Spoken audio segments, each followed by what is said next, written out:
I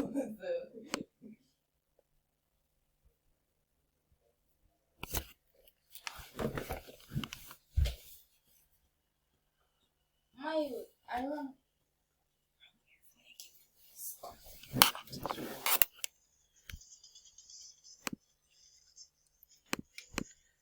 Alright, so let me know if you're seeing this. Alright. So we'll do kinematics and we'll just run through it. We'll go through it again on Friday, but I want to see how far we can get today. You will get your an activity in the next session, which should complete the activity that we started yesterday together. You will get a chance to complete that, which should be to find the direction, which should be the angle as it relates to the x-axis. Alright, so life is motion. As it regards to kinematics, life is motion. Our muscles coordinate motion microscopically to enable us to walk and jog. Our hearts pump tirelessly for decades, moving blood through our bodies, right? So we know that our heart is pumping, right? And sometimes we don't even remember that we have a part of us moving from day to day. So the part of mechanics that describes motion without regard, this is called kinematics, right? So the focus is on kinematics in one dimension and motion in basically a straight line. So indeed, any motion involves the concept of displacement, velocity, and acceleration.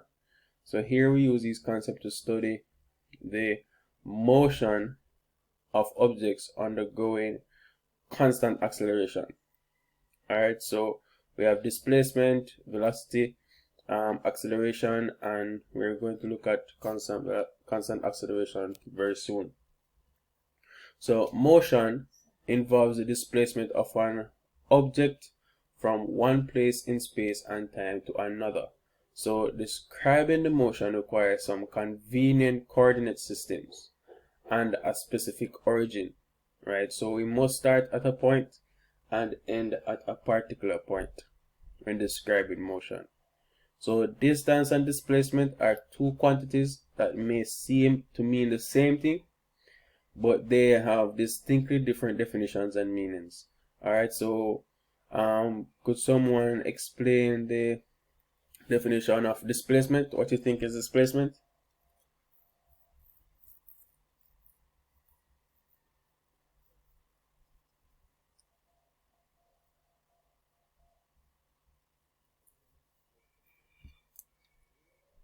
Alright. Could someone recall displacement? What is displacement?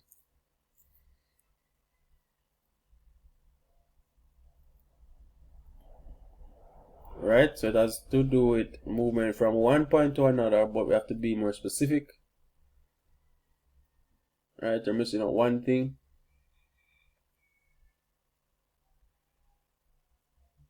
The direction, right? We're missing out the fact that, yeah, so displacement talks about direction. So the displacement is a vector quantity, and it is defined as the distance from starting point to the finishing point in a stated direction, right? In a stated direction. On the other hand, distance is a scalar quantity that refers to how much ground an object has covered during its motion, right? And we'll do some exercises to help to solidify these two definitions. Alright, so this is an example now. So consider a person in a supermarket going from point A to E, right? So along the path A, B, C, D, then D, E, right? What is the distance traveled by the person, right? What is the distance traveled by the person? So 28, we go from 10, from A to B, that's 10, then 4 to, then B to C, that's 4 meters, 14, then 10 to D, we see that's 24 plus 4. Is everyone seeing that, right? Is everyone seeing that?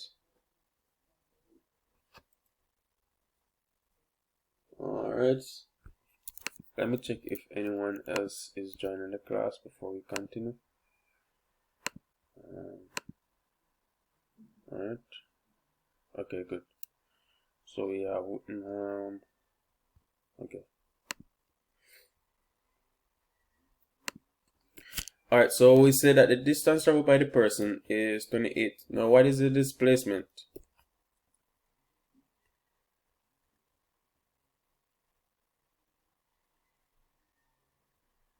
What is the displacement? What is the displacement of the person?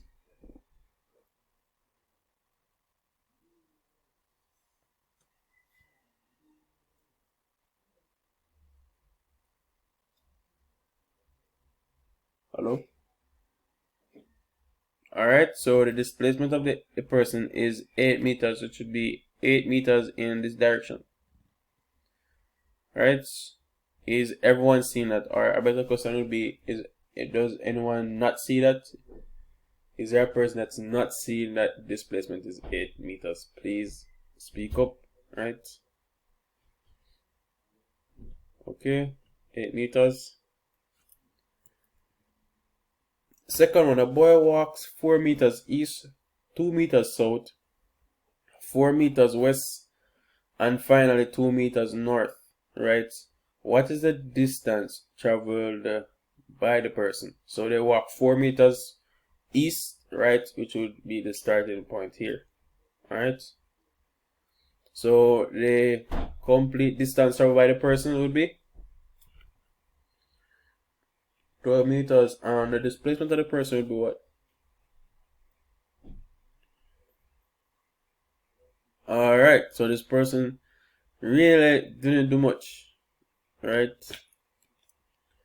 So this person is, they didn't go much from the starting point, right? Distance from the starting point to the finishing point in a stated direction. They went right back to where they started.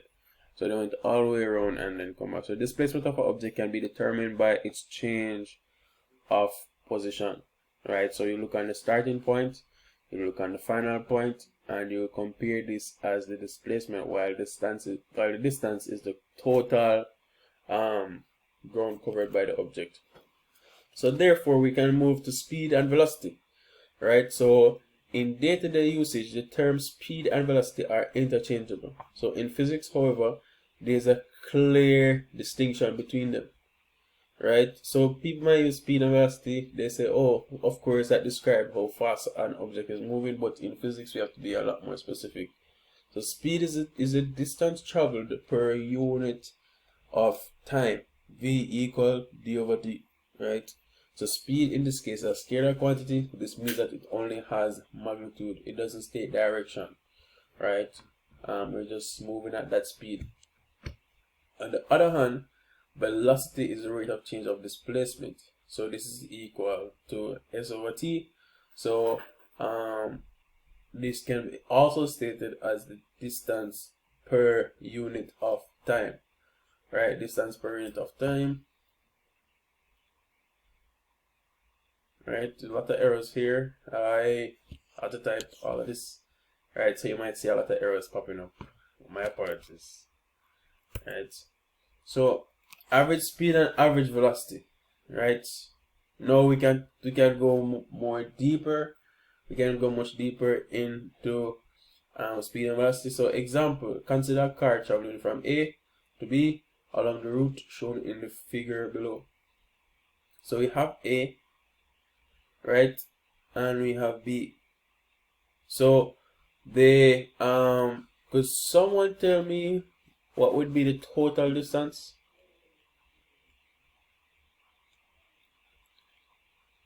in terms of A, X, right, and so forth?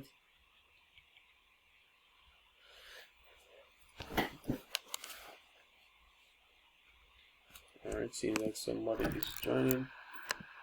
Pause this here.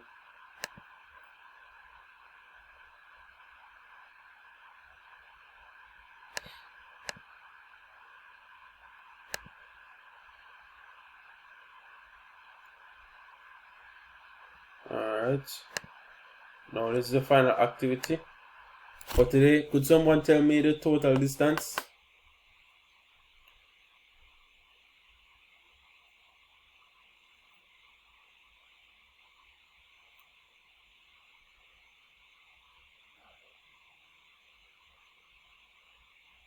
Alright.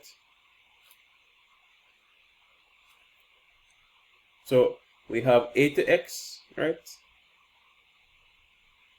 Plus, so we have a to x plus x to y plus what again? So y to z, right? And z to b, right? So this is our total distance traveled by the car, right? This is the total distance traveled by the car.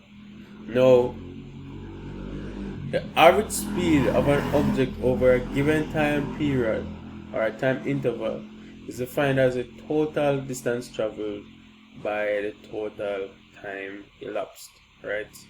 So the total distance traveled by the total time elapsed. So our total distance, as we said, is a to x, x to y, y to z, and z to b, right, over t. And of course, the displacement on the other hand would be from A to B. That would be our displacement. Alright, so that's what we want to accomplish for today. Right, as in regards to kinematics, we will go further on this on Friday. Right, we'll go further on this on Friday. Remember, I will post an activity for you. Right, I'll post it now as it regards scalar and vector quantities. We didn't finish this question yesterday, right? I want to give you the opportunity to try it, or I should just do it now. Alright, I'll do it. Let's do it together. Yeah, let's do it together like we have this time. Alright. Alright, so we found the resultant vector, right? We found the resultant vector FR. We found this vector as 8.73 if you remember from yesterday, right? And we now want to find the resultant angle. So this is from this diagram here. So I want to find now the resultant angle. Let me place another slide.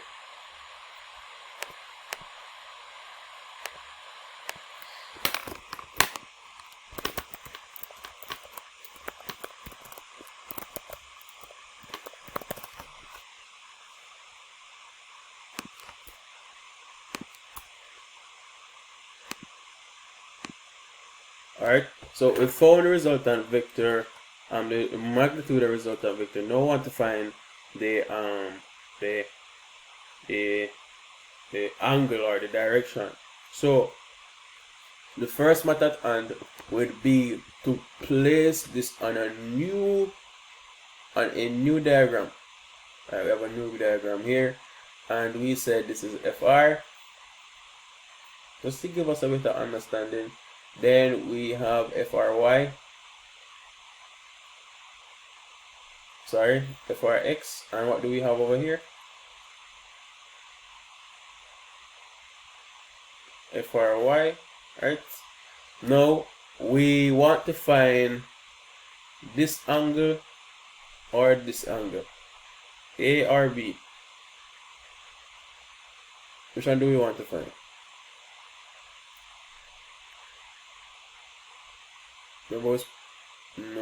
Remember we said that we want to find in relation to the x-axis, right? Yeah, so this is very important. So we want to find B, so scrap A. Alright, let's get rid of A. We want to find B. The recording is going to stop, so I will pause and then